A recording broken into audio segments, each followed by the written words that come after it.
So guys, I'm gonna be frying my fish.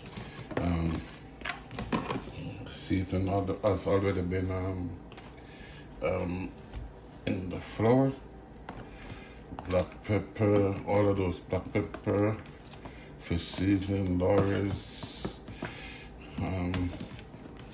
some of the badillas, and the garlic powder has all been added to my flour.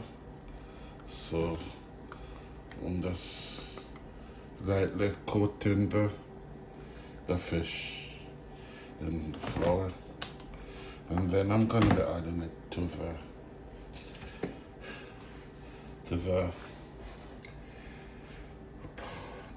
the frying pan, and the oil is getting heated. So